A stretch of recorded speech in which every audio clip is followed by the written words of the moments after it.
Ons kom in ons harte en ons kom staan ook rondom die troon.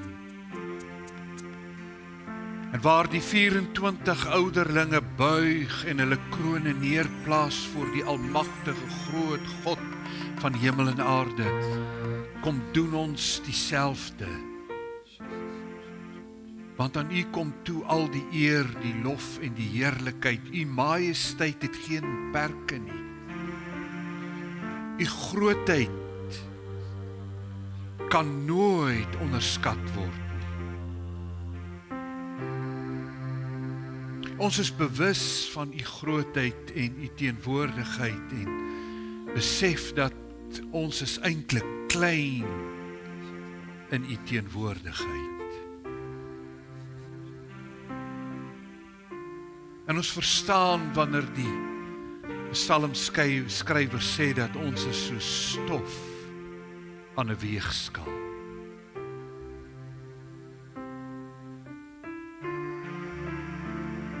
Maar in al hierdie nietigheid waarin ons verkeer, het U kom neerbuig en ons U eie gemaak.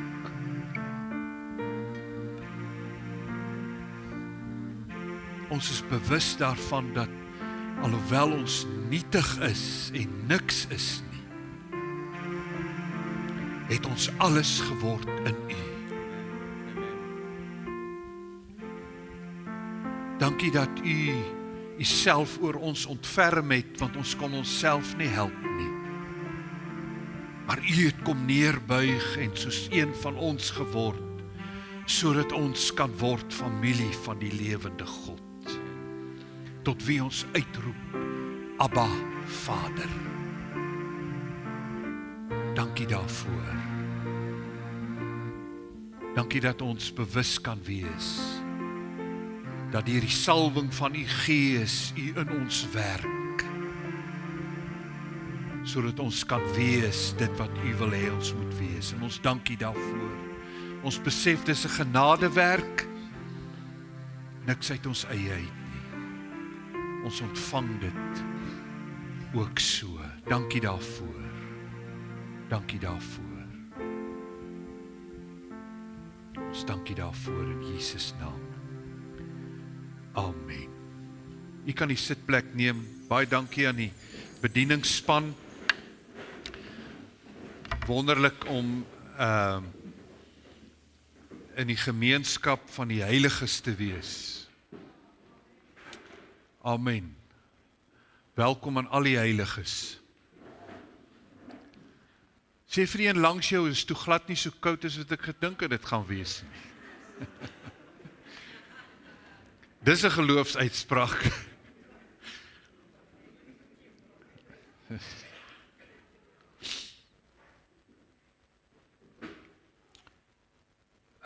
Vanoggend wil ek met jou praat oor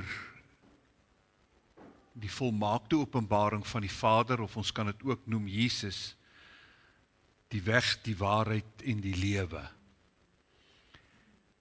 Johannes 14, kom ons kyk na Johannes 14 en ons lees vers 6 tot 11.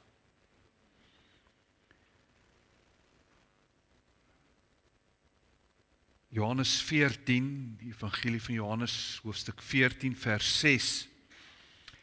Jesus sê vir hom, dit is nou vir Thomas, Jesus sê vir hom, ek is die weg en die waarheid en die lewe, en niemand kom na die Vader behalwe deur my nie.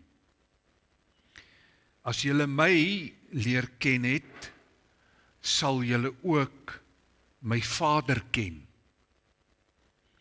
En van nou af ken julle hom en het julle hom reeds gesien. Filippus sê toe vir hom, Here, wys ons die Vader en dit is vir ons genoeg. Jesus sê vir hom, ek is al so 'n lang tyd by julle. En het julle my nie leer ken nie, Filippus? Wie my gesien het, het die Vader gesien.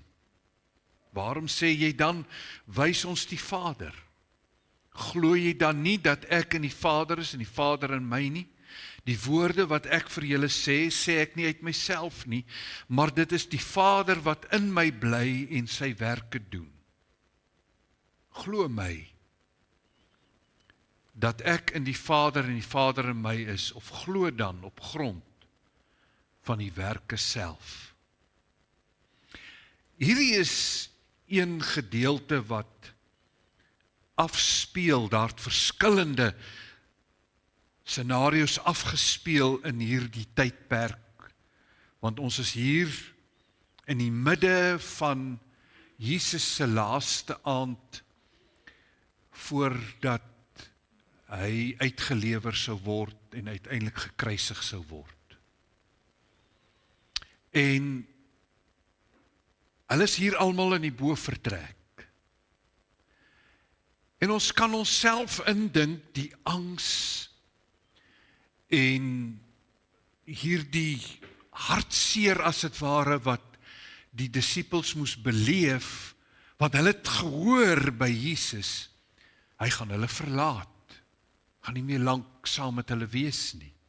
En dit is in die lig daarvan dat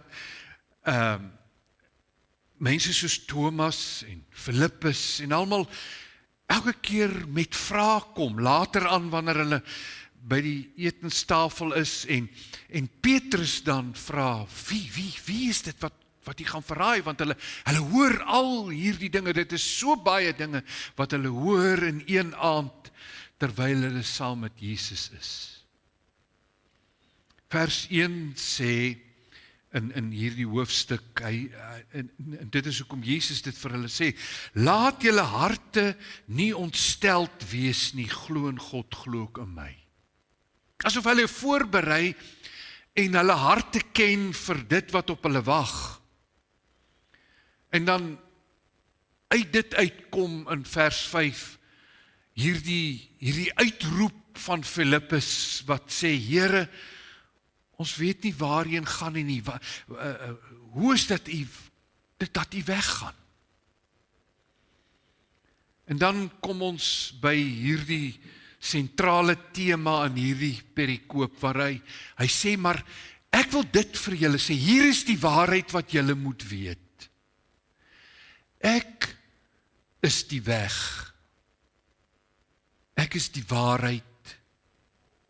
Ek is die lewe. Hy sê, hier is dit wat julle moet weet, en wanneer hy hierdie woorde sê, dan deel hy nie met hulle 'n filosofie nie. Hy antwoord hulle, dat al hierdie dinge, weg, waarheid, lewe, is nie net 'n gedagte nie, dis 'n persoon. Want hy sê, ek is die weg, ek is die waarheid, ek is die lewe. Dit gaan oor 'n persoon, daar is die persoon wat die weg is, die waarheid is en die lewe is. Hierdie is nie 'n nuwe gedagte nie. Dit kom ver deur die eeue. As ek net een deel kan uitsonder, Psalm 119, die langste hoofstuk in die Bybel. Die hele hoofstuk handel oor wie die woord is. En ons weet dat Johannes in Johannes 1 gesê het, die woord is Christus wat onder ons kom woon het. So daar die hele Psalm praat oor hom. En wanneer jy deur die Psalm lees, dan kom jy elke keer, dan loop jy hierdie woorde raak, weg, waarheid, lewe. So dis nie 'n nuwe gedagte wat hy met hulle deel nie. Dis eintlik iets wat hy vir hulle kom sê, julle weet dit al lankal. Hier is hy. Hy's alreeds, hy's deur die eeue. So hierdie is die sentrale waarheid in hierdie stukkie gedeelte. Ek is die weg, die waarheid en die lewe. Kom ons kyk vinnig daarna. Wanneer hy sê, Ek is die weg. In die oorspronklike in die Grieks sê hy, he hodos. Ek is die weg. Letterlik beteken dit die pad. Die rigting wat jy gaan, die reis. Dis ook die rede wanneer ons gaan lees later aan waar in Handelinge, dan word daar verwys na die volgelinge van Jesus as die mense van die weg. Want as jy hom gevolg het, dan beteken dit, jy is op sy pad. Jy loop saam met hom. En hy is die weg. Maar hier is 'n baie belangrike taalkundige saak hier in hierdie sinnetjie van ek is die weg en die waarheid en die lewe. Daar is taalkundig iets wat hier gebeur wat ons nie moet mis nie. En dit is wat ons noem die definitiewe lidwoord he, wat ons vertaal met die. So, wat hy vir ons sê is, en dit is baie belangrik, dit beteken dat Jesus is nie 'n weg nie, hy is nie 'n waarheid nie, hy is nie 'n lewe nie, hy is die weg, die waarheid, die lewe. So daar's nie iets buite hom nie. Daar's nie iets buite hom nie. In die Ou Testament was die pad na God se teenwoordigheid, was dit afgesper deur 'n 8 centimeter dik gordyn. En op daardie dag wanneer Jesus gekruisig word, dan word daardie gordyn, wat ons noem die voorhangsel, wat was tussen die heilige en die allerheiligste, skeur hy van bo na onder en skielik word die weg oopgemaak vir mense om in te stap in die heerlikheid van God. In te stap in die heiligheid van God. En is dit nie net meer die hoofpriester wat eenmal 'n jaar daar kan ingaan nie, maar elkeen van ons vanaf daardie dag het toegang tot die teenwoordigheid van God. Elkeen van ons kan ingaan. En dan kom die Hebreërskrywer wanneer ons daar lees in Hebreërs 10 vers 19 tot 20, en ek gaan nie alles lees nie, maar hy sê dat hier is vir ons nou deur die nuwe en lewende weg. Hy sê dis waarom ons vrymoedigheid het. Hoor mooi wat hy sê, ons het vrymoedigheid, gaan gou na vers 9 terug, terwyl ons dan, broeders, vrymoedigheid het om in die heiligdom in te gaan, daardie heiligdom, in te gaan deur die bloed van Jesus, op die nuwe en lewende weg, wat hy vir ons ingewy het, deur die voorhangsel heen, dit is sy vlees. Ons het nou 'n nuwe pad, en dit is waarvan Jesus praat. Hy sê, ek is daardie pad, daardie weg. Jy kan nou inbeweeg deur my na die Vader. So, dis nie deur enige nie. Dit is nie deur enige nie, en ons weet dat daar is mense wat sê daar is 'n pluralisme, met ander woorde, daar's 'n idee in die wêreld dat alle godsdienste lei maar na God toe. Jesus sê nee, daar's net een weg. Daar's net een weg. Jare gelede het Biskop Desmond Tutu hierdie gedagte baie sterk begin propageer in Suid-Afrika, en toe hy praat oor, en hy dit verwoord as interfaith. En dan het hy die voorbeeld in sy boek gebruik van, daar is 'n berg, God is bo op die berg, en die een godsdienst klim van hierdie kant af op om by God te kom, en die ander godsdienst klim van hierdie kant af, en Christendom is maar net nog 'n godsdienst, en hulle klim van hierdie kant af. Hy sê, maar uiteindelik kom ons almal bo by God uit. Nee, dis nie wat Jesus sê nie. Dis moontlik wat biskop Tutu gesê het, maar dit is nie wat Jesus sê nie, want Jesus sê, ek is die weg, en niemand kom na die Vader behalwe deur my nie. Dis die manier, dit is hoe dit werk. En dit is wat Jesus vir hulle hier sê, niemand kom na die Vader behalwe deur my nie, want ek is die weg. En hy het daardie weg oopgemaak vir ons. Daardie dag, paar uur na hierdie gebeure afgespeel het, maak hy dit oop wanneer hy sy asem uitblaas en sê, dit is volbring. En op daardie oomblik skeur die voorhangsel en die weg word oopgemaak vir ons om in te stap na die Vader toe.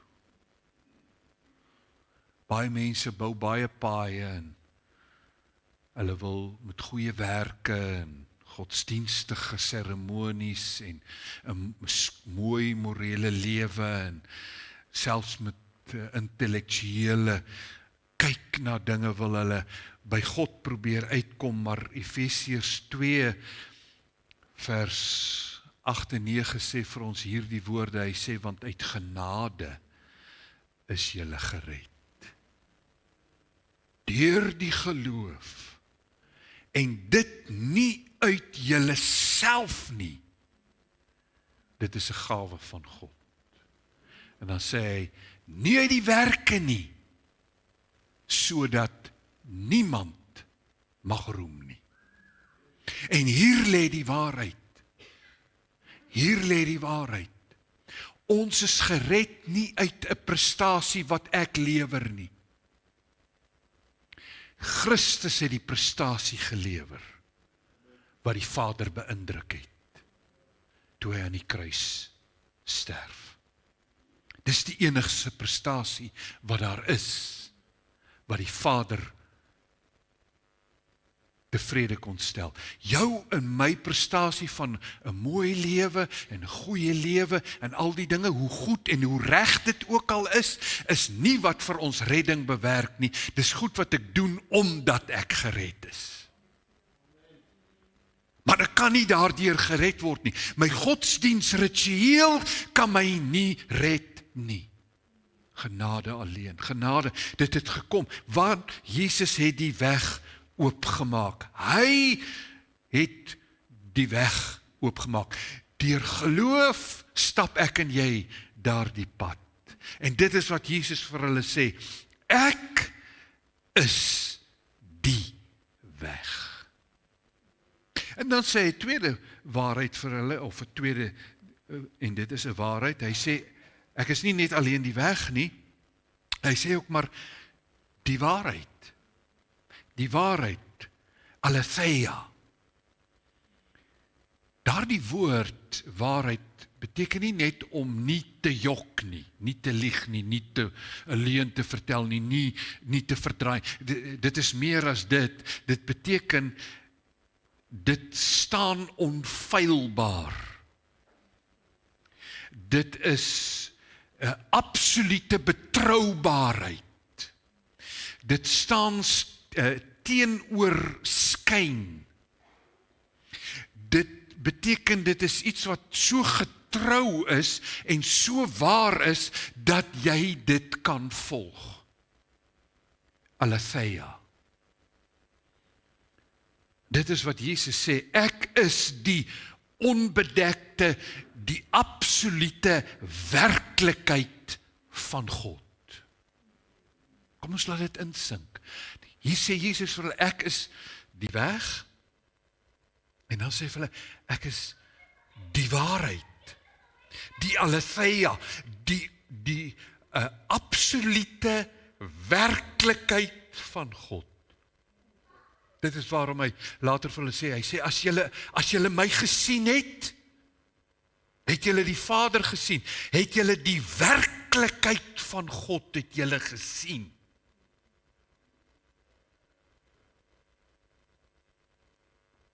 is nie maar net nie. Ons leef in 'n wêreld wat benoem word as postwaarheid, nawaarheid.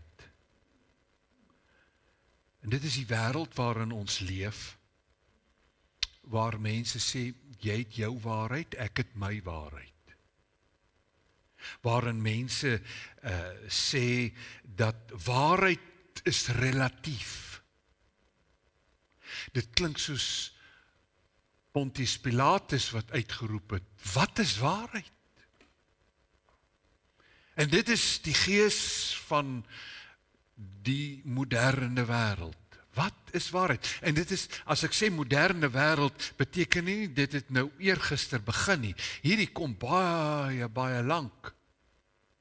Selfs van voor, net na die middeleeue en hierso in met die Franse revolusie, wanneer Descartes met sy filosofie kom en Rousseau met sy filosofie kom en hulle vra, dit is nie absolute waarheid nie. God is nie werklik nie. Wanneer Nietzsche later kom en sê, God is dood, dan kom hy en hy sê, dit is 'n nuwe waarheid. Maar dit is nie. God was nog altyd waarheid. Hy is van die begin af waarheid. En wanneer Jesus kom en homself openbaar as die een wat van die Vader kom en hy kom word mens, dan kom openbaar hy die Vader aan hulle, wat hulle nog net geken het in rituele tot op daardie stadium. En dan kom wys hy hulle hoe lyk waarheid. Dis hoe die waarheid is. Hy kom wys vir hulle, ek is die onbedekte, absolute werklikheid van God. Johannes 1:14 sê vir ons, en die woord het vlees geword en onder ons kom woon. Johannes wat skryf oor wie is Christus? Hy is die woord van God. En weer eens, dis meer as net 'n boek. Wanneer ons praat oor die woord, bedoel ons nie in werklikheid net 'n boek nie. Ons bedoel weer eens 'n persoon. Dis waarom wanneer ek tyd spandeer in die boek, is ek eintlik besig om tyd te spandeer met die persoon. En wie is daardie persoon? Hy sê, dit is die woord, in ander woorde, dit wat van God kom, het vlees geword, want God is nie vlees nie, God is gees. Dit het vlees geword, beteken dit het mens geword, en onder ons kom woon, en ons het sy heerlikheid aanskou, 'n heerlikheid soos van die enige gebore wat van die Vader kom. Kan dit nie duideliker sê as dit nie. Vol van genade en waarheid. Waarom voeg hy daardie waarheid by? Want dit is die onbedekte, absolute werklikheid van God. Met ander woorde, wat ons kan sê, vol van genade en die onbedekte werklikheid van God. Dis wat hy vir ons kom sê. Hy het vlees geword. Johannes 8:32 sê Jesus vir hulle, julle sal die waarheid ken, julle sal die onbedekte, absolute werklikheid van God ken, en die onbedekte, absolute werklikheid van God sal julle vrymaak. Julle sal die waarheid ken, en die waarheid sal julle vrymaak. Dis wat die evangelie kom doen het, want is die waarheid. Dis die goeie nuus, dis wat die woord evangelie beteken, goeie nuus. Wat is die goeie nuus? Die goeie nuus is dat die onbedekte werklikheid van God, wanneer ek dit ken, dan maak daar die onbedekte werklikheid van God my vry. Dis Dis wat die evangelie kom doen. Dis wat die evangelie kom doen. Hy kom maak ons vry. Daarom, waarheid is nie 'n klomp reëls of 'n dogma nie. Dis 'n lewende persoon. Ek is die waarheid. Hy's nie net die weg nie. Ek is die waarheid. Hy is die waarheid. Dis 'n persoon, die waarheid, die onbedekte werklikheid van God is 'n persoon. Sy naam is Jesus, die Christus, die Seun van die lewende God. Wanneer Paulus, liewer wanneer Petrus dit openbaar, wanneer Jesus vra, wie sê die mense is ek? En hulle sê die een daai en die ander een, en hy sê, maar wie sê julle is ek? En dan kom hy uit met die waarheid, die onbedekte heerlikheid van God. U is die Seun van die lewende God. Dis hy wat ons kom vrymaak. Dis is die waarheid wat ons kom vrymaak. Wanneer ek hom ken, wanneer ek die waarheid ken, wanneer ek daardie persoon ken, daardie persoon wat die waarheid is, Jesus Christus, hy maak my vry. Daarom is jou sonde vergifnis nie 'n bo-langse saak nie. Dis 'n ingryping van God in jou lewe. Dis waarom ons dit telke male oor en oor sê. Ek is vrygemaak deur Christus. My sonde is vergewe, want toe ek die waarheid ken, die onbedekte, absolute werklikheid van God, het daardie onbedekte, werklike, absolute werklikheid van God my vrygemaak. Jou sondevergifnis is nie iets bo-langs nie. In die ou verbond het sondevergifnis gepaard gegaan met bloed wat gestort moes word, 'n dier wat moes sterf, maar al wat hy kon doen was om daardie sonde te bedek. In die nuwe verbond is daar vir eens en vir altyd 'n offer gebring, die lam van God wat sterf aan die kruis, en sy bloed bedek nie sonde nie, sy bloed neem sonde weg. En daarom, en ek het dit in die begin gevra, welkom aan al die heiliges. Dis waarom hy sê, jy is nou heilig. Want jou sonde is nie net bedek nie, dis weggeneem. Jy staan skoon voor God. So waarheid is nie 'n stel reëls of 'n dogma nie. Sluit dit in, maar dit is nie dit nie. Dis 'n lewende persoon, Jesus Christus. Jesus is die aletheia, die waarheid. Beteken dat ek my lewe inrig volgens sy woord en sy leringe, nie my godsdienstige reëls en rituele nie. Ek rig my lewe in volgens hom, sy waarheid, wie hy is, daardie persoon. Selfs al sou dit bots met my oortuiginge, my kultuur of my eie emosies of my opinies, moet ek nog steeds my lewe inrig volgens daardie waarheid, die aletheia van God.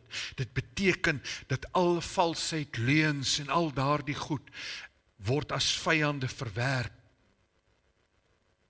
3 Johannes, die 3de brief van Johannes vers 1 of hoofstuk 1 vers 4 sê, ek het geen groter blydskap as dit nie. Johannes wat skryf aan sy disippels, hy sê, dat ek hoor dat my kinders in die waarheid wandel. So wat hy sê daarmee is, as ons dit kan heel vereenvoudig, hy sê, ek het geen groter blydskap as dit nie, dat ek hoor dat my kinders in die Here Jesus wandel. Dat my kinders in die onbedekte, absolute werklikheid van God wandel. Waar wandel jy? Op 'n weg. So hier kom dit alles weer by mekaar. Is 'n weg, is 'n waarheid. Die waarheid, die weg. Dan sê hy vir hulle die derde ding. Hy is nie net alleen die weg, die waarheid nie, maar hy is ook die lewe. Daar's 2 woorde vir lewe in die Grieks, en die een is bios, wat ons nou ken, die biosfeer wat ons gebruik, biologie en biogenies, en al die goeters. Bio beteken gewoon net 'n fisiese lewe. Maar Jesus gebruik nie daardie woord hier nie, hy gebruik 'n ander woord, en hy gebruik die woord wat verder strek as die fisiese, en hy gebruik die woord zoe. Zoe beteken daardie geestelike, goddelike, ewige lewe. So, hy's nie net my aardse lewe nie, nee, dit is veel meer as dit. Dit is daardie verhewe lewe, dit is daardie geestelike, daardie goddelike, daardie ewige lewe. Lewe wat nooit beëindig kan word nie, Zoe. Wanneer Jesus sê, ek is die lewe, weer eens die lewe, nie 'n lewe nie, die lewe, dan, en hy gebruik hierdie woord, is dit, en wanneer hy dit sê, dan verwys hy daarna, dit is die lewe wat God in homself het, God se lewe, en ons weet nietske was verkeerd, God is nie dood nie,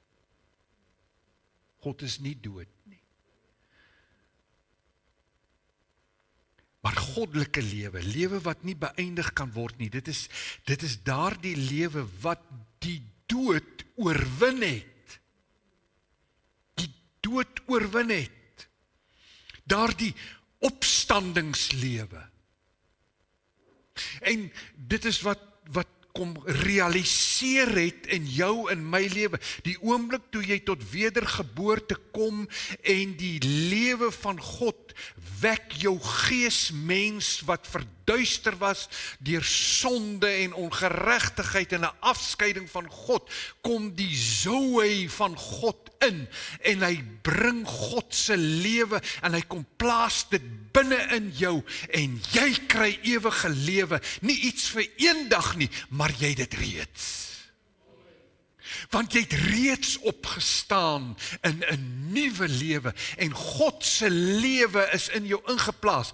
Ja, jy sal fisies sterwe, die bios sal uit jou uitgaan, aardse lewe, maar die Zoe nie, dit woon in by God. En ons dra albei daardie in ons, soos ons almal vanoggend hier sit, want ons is almal lewende wesens, is ons bios, maar binne in die bios is daar 'n geesmens, en in hom woon die lewe van die waarheid, omdat ek op die weg is. Leef binne in my. En al sou hierdie vleislyf tot niet gaan, bly ek lewe.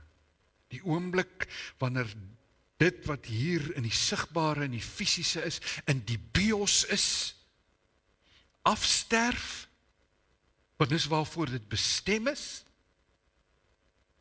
stap ek net oor, en ek gaan net aan, en ek leef by God, die Zoe van God. Daardie geestelike opstanding, dit is hoekom hy sê in Efesiërs 2 vers 1, en julle het hy lewend gemaak wat dood was deur die misdade en die sondes. Dis hoekom jou redding, jou sondevergifnis, jou wedergeboorte, is nie 'n ligtelike saak nie. As daar iets is waarvoor ons die Here elke dag behoort dankie te sê, is dit dankie, dankie, dankie dat ek weer gebore is. Dis die grootste wonderwerk wat ooit met jou kan gebeur. Dis 'n groter wonderwerk as om 'n blinde te kan laat sien, of 'n dowe kan laat hoor, of iemand uit 'n rolstoel opstaan, of selfs uit die fisiese dood gewek kan word, is die feit dat jy is uit 'n geestelike dood gewek. Dis groter as om jou uit 'n fisiese dood op te wek. Mense, en ons wil niks van wonderwerke wil ons afskaal nie, en dit is alles pragtig, en dit is fantasties, en wonderlik. As jy nie wedergebore is nie, help dit jou niks. As sonder wedergeboorte het ons nie lewe nie. Het ons nie lewe nie. Ons moet dit nooit onderskat nie. Hy sê, en julle het hy lewend gemaak. Julle die Zoe van God ontvang.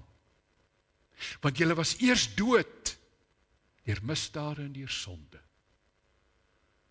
Maar nou nie meer nie. Julle die Zoe van God, die lewe van God. Johannes 10:10. En dit is wat spesifiek wat Jesus vir hulle sê. Hy sê, ek het gekom sodat julle lewe, en hy praat nie daarvan bios nie, hy praat van Zoe, dis die woord wat gebruik word.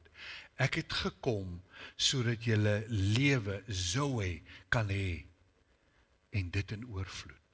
Hy sê die dief kom net om te steel en te slag en te verwoes. Ek het gekom dat julle lewe Zoe en oorvloed kan hê. Daai oorvloed is meer as net aardse oorvloed. Wat is daardie oorvloed? Daardie oorvloed is dit wat saamloop met hierdie lewe van God. Alles is aan ons gegee. Hy sê, ek het gekom sodat julle Zoe kan hê, die lewe van God, en daarmee saam, al die oorvloed wat daarmee saamkom, is joune. Is joune.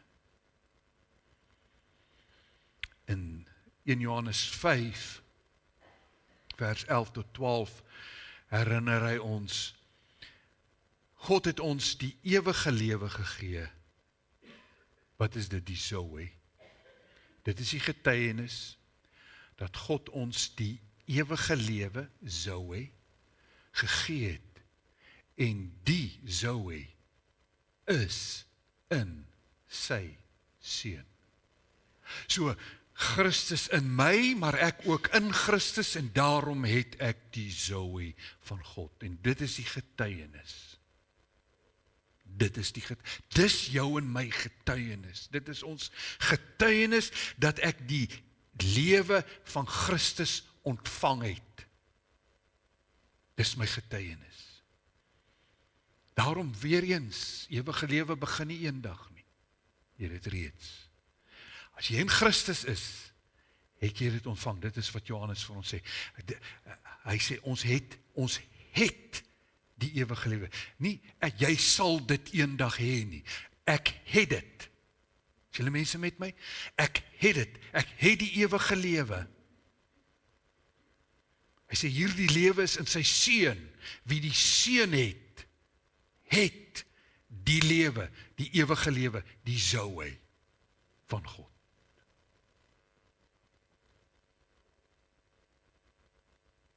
Dit is daar die krag van die opstanding wat in ons gewerk het, toe ons tot wedergeboorte gekom het. Dit is daar dieselfde krag wat werkend is en blywend in my is, om my te help om sonde te oorwin. Petrus sê dit, hy sê, ons hoef nie weer te sondig nie. Sonde word nou 'n keuse. Toe jy sondaar was dit nie 'n keuse nie, dit was 'n manier van leef. Jy het afgesny van God geleef. Dit is hoe sondaars leef. En dit help nie, jy word kwaad vir hulle, jy skel hulle nie. Want dit is hoe sondaars leef. Hy is veronderstel om so te leef. Want dit is waar hy is afgesny van God. Maar ek en jy het nou 'n keuse. Ek hoef nie te sondig nie. Ek het heerskappy daaroor. Dit is waar my heerskappy lê. Ek het heerskappy oor die sonde. En God het dit al baie vroeg vir die mensdom gesê, toe hy met Kain praat, na hy Abel doodgeslaan het, toe sê God vir hom, die sonde lê en loer oor vir jou, maar jy moet daaroor heers. Hy moes dit al doen. Ons het 'n heerskappy daaroor. Nie uit ons eie krag nie, dit is waarom ons die inwonende Heilige Gees het, om my te help om dit nie te doen nie.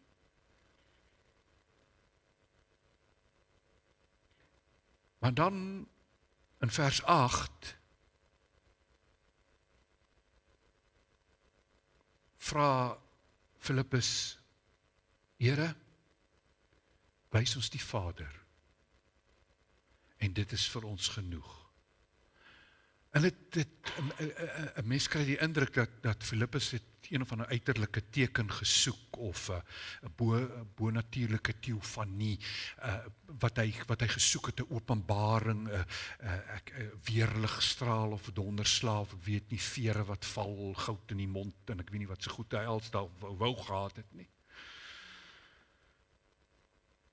Maar Jesus gee hom 'n radikale antwoord in vers 9. Hy sê, ek is so lank by julle, en het julle my nie geken nie, Filippus. Hy wat my gesien het die Vader gesien. Hy sê vir Filippus, ek is die spieelbeeld van die Vader. As jy wil weet hoe lyk die Vader, hier staan ek voor jou. Kyk na my en sien die Vader. Dis wat Jesus vir hulle sê. Hy sê vir hulle, dit is nie daar ver nie, dis hier by julle. Dis hier by julle. So, Jesus was daar die perfekte spieelbeeld van God die Vader. So, as ons wil weet, hoe voel Jesus oor sondaars, dan kyk ons na Jesus. Hoe het hy, een voorbeeld, die vrou by die put hanteer? Dan weet ons hoe hanteer hy sondaars. Dat hy hulle met 'n empatie en genade hanteer. As ons wil weet, hoe voel God oor siekte, dan kyk ons na Jesus, hoe hy die melaatses aangeraak het en gesond gemaak het. As jy wil weet hoe lief God jou het, kyk na Jesus en die prys wat hy op die kruis betaal het. Dan sien jy die Vader. So al wat ek en jy hoef te doen, ons moet gaan kyk na Jesus. Dan weet ons, hoe is die Vader?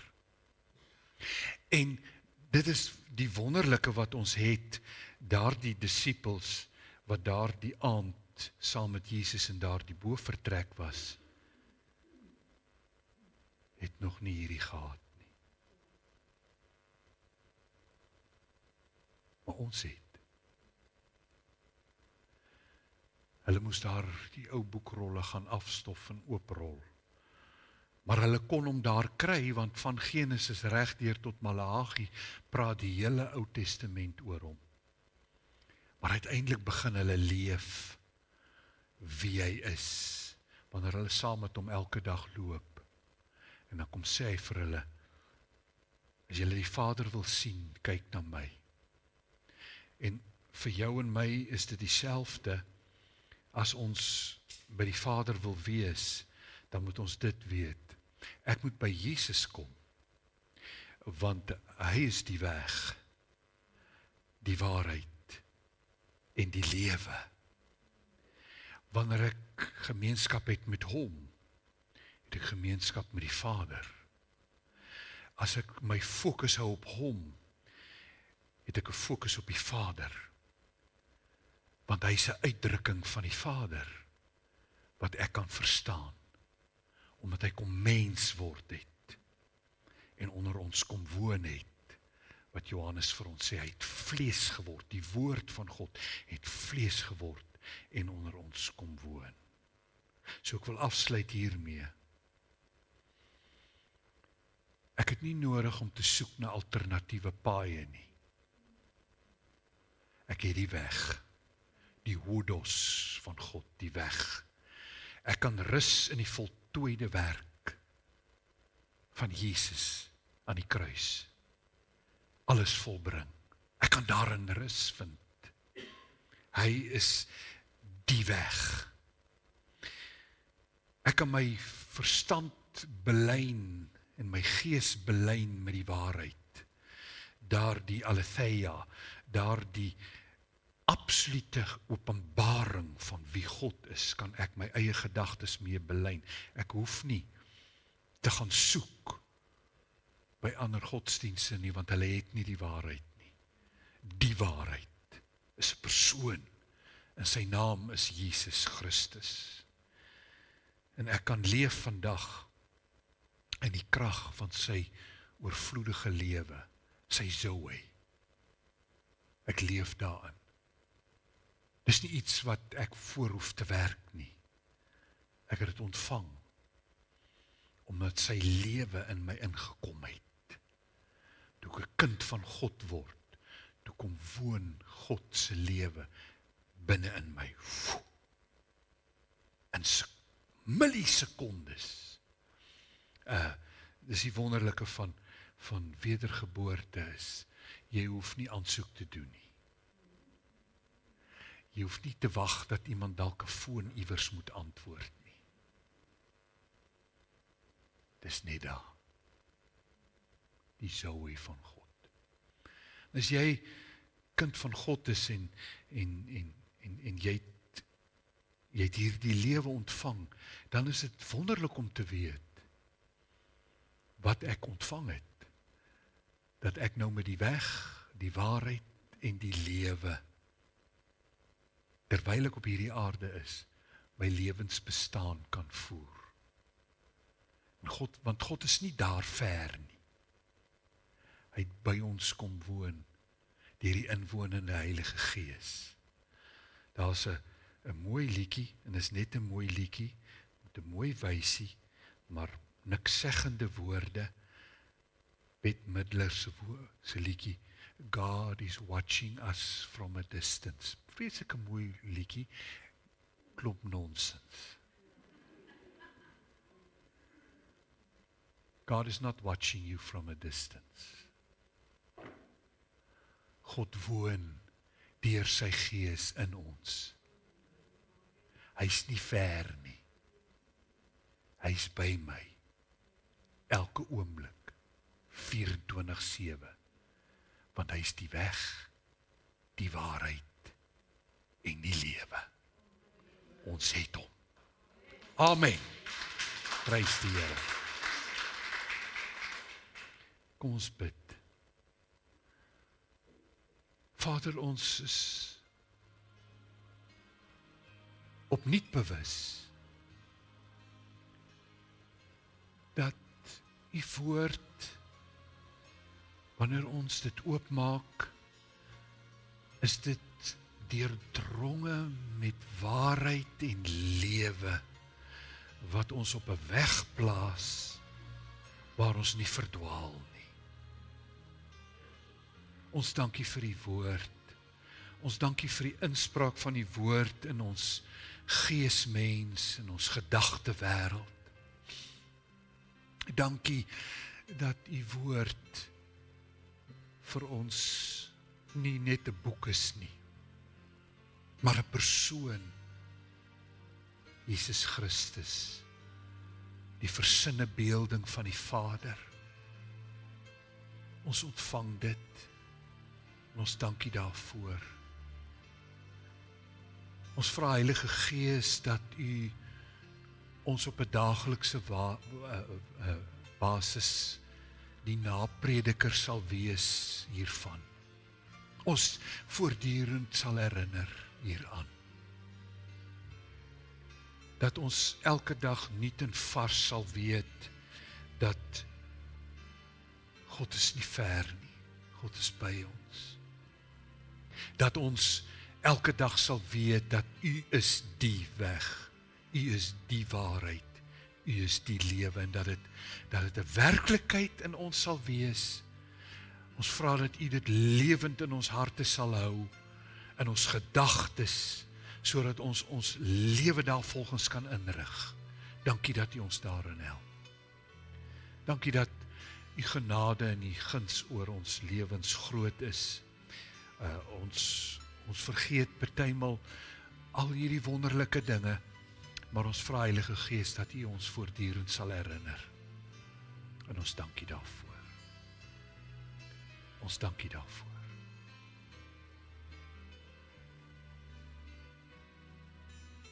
Ons dankie daarvoor. Dankie dat U woord in ons leef. Ons ontvang U guns en U genade en U liefde in oorvloed.